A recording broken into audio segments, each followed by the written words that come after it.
Hello, here we are again at season 3, episode 9. We're going to be discussing Norman Rockwell, a famous American artist and illustrator.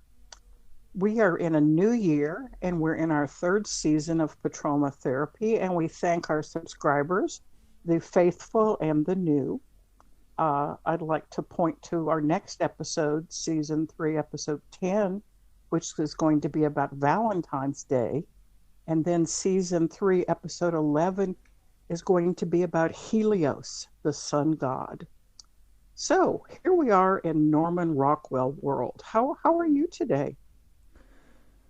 I'm doing great, I think, considering. Uh, how are you?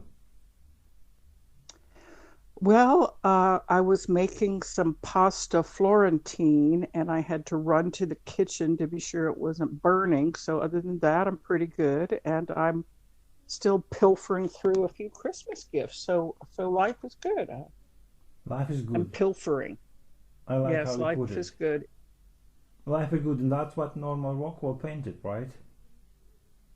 The good life. Yes. Not as it was, but as we want it to be. Do you think he lied to us? Because if you, ironically, those who hate Norman Rockwell do so for the same reason almost everyone else loves him, because he lied to us. Do you think he lied to us? I think that art points to a reality beyond the physical. And so I think he was true to his paid commission, which was to portray an idealized America.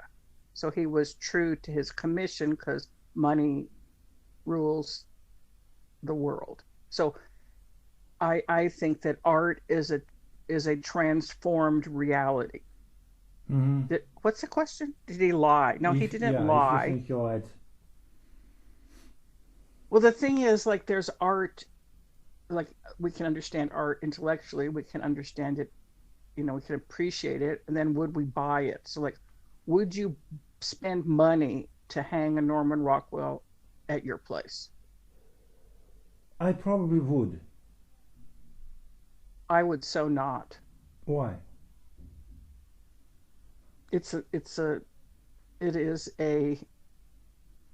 I'm going to just go ahead and say it, a bastardized version of America. America is much more than just a lot of happy white people having happy families. All families are unhappy in their own way, as Tolstoy said. Did he say that we're all unhappy or happy? Yeah, he said every family, happy in their own way. I don't remember really, but when you say you wouldn't, I think that you couldn't be more wrong because, uh, he said Norman Rockwell. I mean, it's all gonna work out. We're all safe. We're all decent, and despite our like deformities, right, moral and physical, we're all worthy We're of not all redemption. Don't safe. you Like, think that? there's no, we're not safe. There's guns all over, there's drugs all over, there's racial hatred, there's bigotry, there's betrayal, there's adultery. Like, we live in a world that is not just the perfect vision of happiness. We have our shadow side, and I as a person would not spend money to buy a Norman Rockwell, even a print to put on my wall, because it would make me mad. Mm-hmm. Mm-hmm.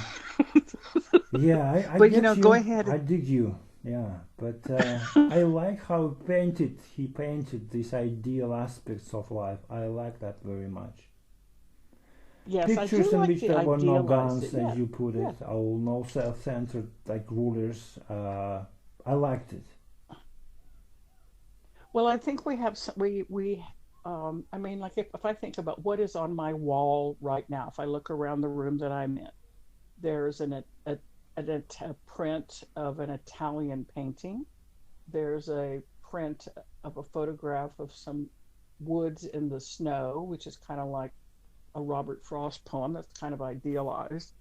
I have a peacock painted on some like Chinese silk.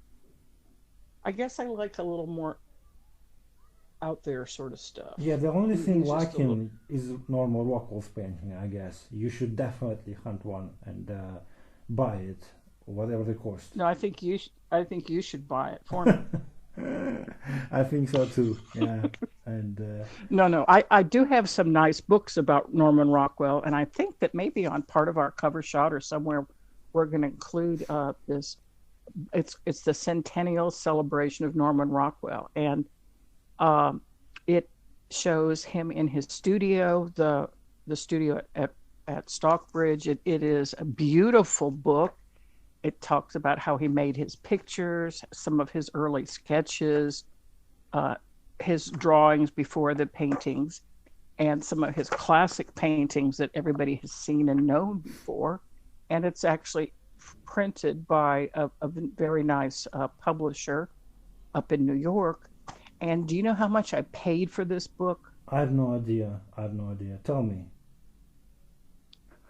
It's a centennial celebration. It's published by the Museum Foundation. It's hardcover. I paid not a penny. It was in a pile of books that no one wanted. No, I did not expect that. I thought you'd say like None, hundred or $200 or $1,000, but when you said I didn't pay anything, that was like a revelation to me. I liked it a lot for no reason. well, no, it's well. What's interesting is that in Dallas there is this. It's kind of a very American Norman Rockwell kind of thing. A belief that reading is good, libraries are good, eating together with family is good, tradition is good, and we have a tradition in Dallas and also in Houston. They're called the little libraries. So let's suppose you have a house. You can build a little small. It's about as big as a bread box, and you put it on a stick, and it's called a little library. And then people from the neighborhood walk by and they put books in, and then they take books out. So it's a free sharing of books. And so I actually, when I say I got it in a pile of books that nobody wanted, that's a bit of an exaggeration. But uh, I went to this little library not far from where I am. So it's just in somebody's front yard. It's not a big building. And I Hmm. had some magazines and some books that I was going to exchange. And I looked through the stuff that was in the book box, and I picked out this Norman Rockwell. Hmm. So it is kind of a Norman Rockwellian idea that reading is good, families are good, and so I would like to apologize for being so brutal this morning. No, don't be sorry about anything. You can't make a mistake fundamentally, right? But tell me, imagine that you're standing in front of Norman Rockwell's picture, and they say you can buy it. How much would you think it cost? Just give me an idea. Oh, no, I have no idea. Okay, They're $5 million. absolute. Can you imagine that his picture, his painting, costs $5 million? There is one at Yes. Sotheby's. I think Sotheby's is I guess British auction when they trade pictures, paintings. Yeah, Okay, yeah, yeah, and yeah. those paintings Right. are Yeah, beautifully painted Sotheby's. and have universal appeal of Norman Rockwell. $5 million. I think it's totally worth it. I would Yes. have bought it in no time if I had 5 million.